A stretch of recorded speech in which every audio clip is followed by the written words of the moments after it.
To my channel. તો આજે છે ગુરુવાર અને અત્યારે સવારમાં નાહી ધોઈને હું તમુને સ્કૂલે મૂકી આવી છું અને આવીને મેં ચા પાણી નાસ્તો કરી લીધો છે, દીવાબત્તી કરી લીધા છે અને હવે હું કામ કરું છું। કાલના કપડાં છે હવે અત્યારે વાળી લઈશ અને પછી બધું કામ કરી લઈશ। આ કપડાં અત્યારે ચોમાસામાં સુકાતા નથી, 2 દિવસે સુકાય, અત્યારે માંડ માંડ સુકાણા છે। એ તે આખી રાત તો પંખામાં નાખ્યા ત્યારે સુકાણા।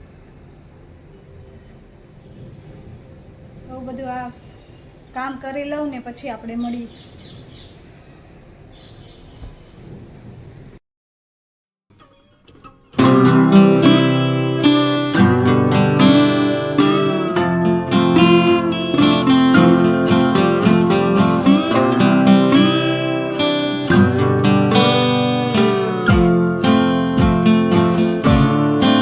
બસ હવે જસ્ટ હજી તમને સ્કૂલેથી લઈને આવી ગઈ છું ઘરે ને રસ્તામાં આવતા હતા થોડુંક શાક લીધું, 2-3 રીંગણા ને પરવર ને દૂધી ને એવું શાક લીધું અને પછી અમે રહીએ છીએ ને બાજુમાં તે શંકર ભગવાનનું મંદિર છે કુંભેશ્વર મહાદેવ, તો ત્યાં દર્શન કરવા ગયા હતા। જે કરવા ગયા હતા ને જે કરવા હા હવે તો હું પહેલાં દર્શન કરવા જતા ને તો બીતી નહીં, અત્યારે તો હવે મંદિરની અંદર જ નથી આવતી। મંદિરમાં જઈએ ને એટલે બહાર રોવા માંડે, અંદર જ ન આવે, મારે તેડીને અંદર લઈ જવી પડે। ગમે હમણાંથી એવું કરે, પહેલાં તો નાની હતી ત્યારે એવું નથી કરે, ઘરે જેને એવું દૂરથી જેને એવું કરે, પણ મંદિરની અંદર જઈને તો રોવા માંડે, બીક લાગે, શી ખબર એમ આવું કરે। હમણાંથી જ એવું કરીશ, એમ ન કરાય દીકુ। ચલ આ કહી દે, ટાઈમ કિસ કરી દે, હાલે હવે કપડાં બદલી દેવા ને, હાલે એને ગરમી થઈ ગઈ ને, એટલો વરસાદ પડે છે, ગરમી ઓછી નથી થતી, બફારો એટલો થાય છે ને। રસોઈમાં આપણે આજે હું ઢોકળા બનાવવાની છું, તો ઢોકળાની થોડી તૈયારી કરી લીધી છે મેં, ને ઢોકળા તો બધાને આવડતા જ હોય, પણ હું કઈ રીતે ઢોકળા બનાવું છું ને તો હું તમારી સાથે શેર કરીશ અને તમે હું બનાવું એ રીતે તમે એકવાર ટ્રાય કરીને જોજો, બહુ સરસ ઢોકળા થશે। તો ચાલીએ તો આપણે હવે ઢોકળા બનાવવાની શરૂઆત કરી દઈએ। આમાં થોડુંક પાણી નાખી દઈશ। હવે આપણું ખીરું છે એ થોડું જાડું છે, એટલા માટે પાતળું કરવા માટે હું એમાં થોડુંક પાણી નાખીશ।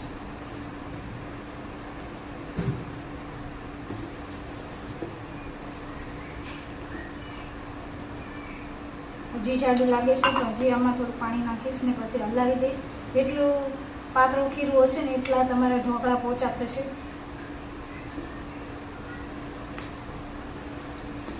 તો મેં આ ખીરામાં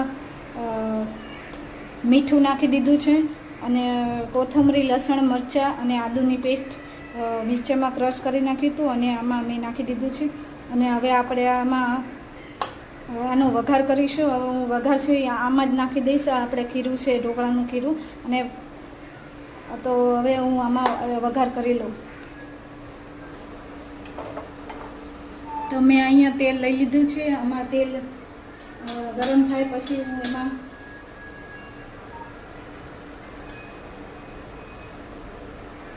હું હવે થોડીક રાઈ નાખી દઈશ। રાઈ સકડી જાય એટલે આપણે થોડોક લીમડો નાખી દઈશ, થોડી હિંગ નાખી દઈશ અને હળદર નાખીને આપણે વઘાર છે એ આમાં નાખી દઈશું।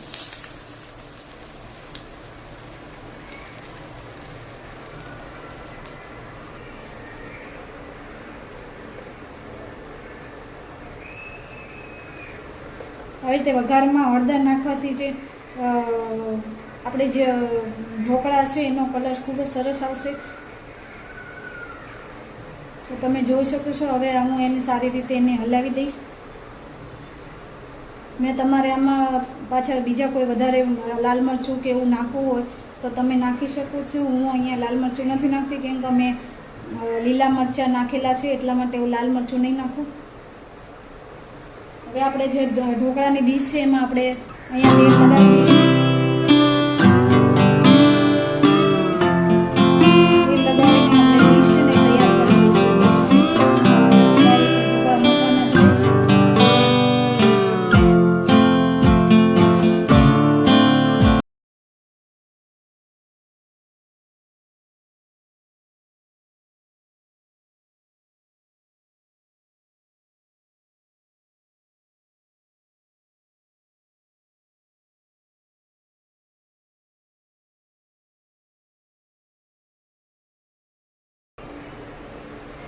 હવે હું આમાં થોડાક તલ નાખીશ. તલ વઘારમાં નાખવાના હતા પણ હું ભૂલી ગઈ, એટલા માટે હવે હું આમાં ઉપરથી અહીંયા તલ નાખી દઈશ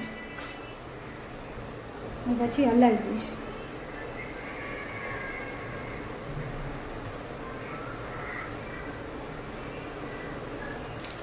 ઈનું નાખી દઈશ. ઈનું આખું પેકેટ છે એ નાખી દઈશ અને એમાં થોડુંક ઉપરથી પાણી નાખી દઈશ અને પછી સરખી રીતે એને હલાવી દઈશ.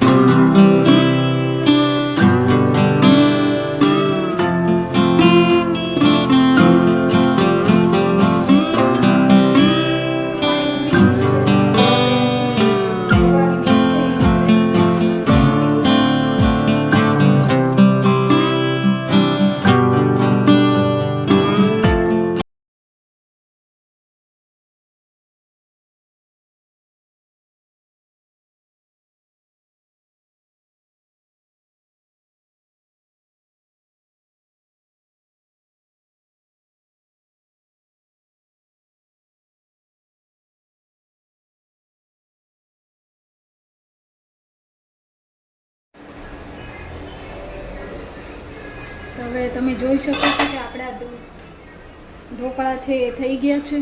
તો હવે એને કાઢી લઈશ. તો મેં છે આ ઢોકળાનું જે ખીરું છે એ ઘરે જ બનાવ્યું છે. એમાં હું ચોખા, ખીચડીના જે ચોખા આવે છે એ ચોખા લીધા છે મેં, ચણાની દાળ અને અડદની દાળ, એમ ત્રણેય વસ્તુને સારી રીતે ધોઈ લીધી હતી અને ધોઈને પછી એને ચોખાનો કલર છે એટલે ખૂબ જ સરસ આવ્યો છે. તો મેં પછી ખીરાને પલાળીને 4 થી 5 કલાક સુધી પલાળીને પછી એમાં દહીં નાખીને ક્રશ કરી લીધું હતું અને આખી રાત એને હાથ આવવા દીધું હતું. જે અત્યારે આપણે ઢોકળાનું છે એ ગરમ છે તો હવે હું એને થોડી વાર ઠરવા દઈશું ને પછી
ઢોકળા ખૂબ જ સરસ બન્યા હતા. તો તમે આવી રીતે ટ્રાય કરજો તો બહુ સરસ ઢોકળા બનશે.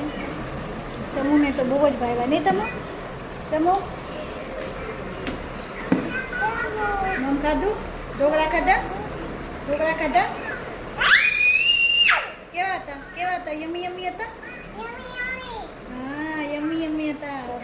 તમો પહેલું જ બાઈટ ખાધું ને તો કે યમી મમ્મા યમી આમ કરતી હે.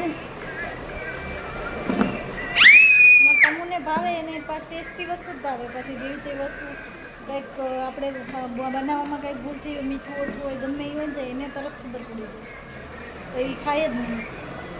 અને એકદમ બધું માપનું હોય ને સરસ બન્યું હોય ને તો એમ કે મમ્મા મસ્ત આમ કરો, એટલે આપણે સમજી જવાનું કે સારું બન્યું છે. તો હવે જમી લીધું છે ને હવે પાછા વાસણને બધું હવે કરી નાખું. તો સવારે જે ઢોકળા બનાવ્યા હતા એ વધ્યા હતા, એ રાતે મેં વઘારી નાખ્યા છે. અને ચા ને ઢોકળા મેં રાતે જમી લીધું હતું. તો તમે હવે હું આ વિડીયોનો એન્ડ કરું છું. જો તમને મારો વિડીયો ગમ્યો હોય તો લાઇક, શેર અને સબસ્ક્રાઈબ કરવાનું ના ભૂલતા. તો મળીએ આપણે આવતા બ્લોગમાં.